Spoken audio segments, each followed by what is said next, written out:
chances are they've never met me before. Maybe you've heard of who we are, but never who I am. You probably don't know what my name is, but you do know my work. In fact, you and I have that one thing in common. I work, you buy. You sometimes hear about the hard work that I have to do and the long hours I have to endure. And you still sit there reading your newspaper and thinking, those poor children, but never do anything about it. Or if you feel bad enough, you'll send a few cents each month to those companies asking for money to feed the children, thinking they're somehow connected to us, and making you feel good all the while. But it's not in my place to blame you for having that way of life. I'd rather be making those everyday things that you have than not making any money. But I do need you to hear me out. I did need you to realize that we're not invisible. Realize that we are the workers that make the goods you love so much. We are the children behind the scene. While you live in comfort, I never know how close my last days are. And during the long hours and the constant battles against fatigue, while working in an environment that surrounds me with life-threatening dangers, this is how I have to live my life. The life of a child laborer. Hi, presenting live stream from Honduras, a Central American country. Child labor, a problem that started halfway into the 19th century in England. Thanks to the machines, the work in the factories was simplified and magnified. So, more factories plus work equals more employees.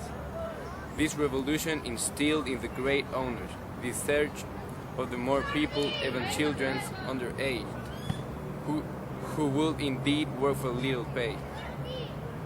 This, and without the presence of authorities that regulated that kind of abuse to children, result in the raise of the percentage of children working in the mines, the factories, and in the chimney sweeps. The question is, what can we say about child labor back then and now? Still 118 years later, do we keep exploiting children? Do we obligate them to work for us? And do we make them gain the bread of each day?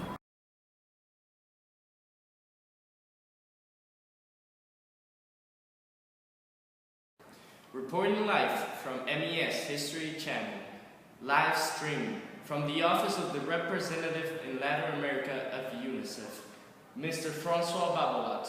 A really nice pleasure to be here with you today. Mr. Babolat, we wanted to talk about a theme that is really important nowadays, child labor. What can you tell us about the evolution and the progress of it throughout the time? Well, good morning. Child labor has been extended all over the world, specifically in the underdeveloped countries. UNICEF has to deal with many problems since the economic help of various countries is limited. Another question is, how can you compare what child labor was back then and how it is nowadays? Okay, during the Victorian times, a strong percentage of the children population was working either in mines, factories, and as chimney sweeps. Okay. Child labor played an important role in the Industrial Revolution from its start, often brought because of the economic hardship. Interesting. Mr. Francois Babolat, can you give us some statistics about child labor nowadays all over the world? Okay. Nowadays, there are 365 million children working. In Latin America, there are 24 million. Countries like China, Vietnam, where they are making clothes and tennis, Peru, Honduras in the street, Bangladesh even. The atmosphere is the same as before. Danger surround children and their work long hours.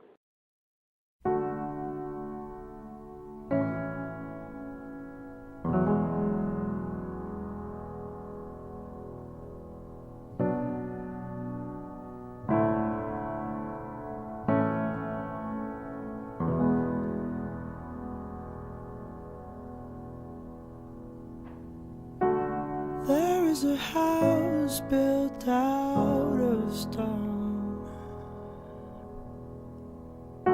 wooden floors, walls, and window sills, tables and chairs warm.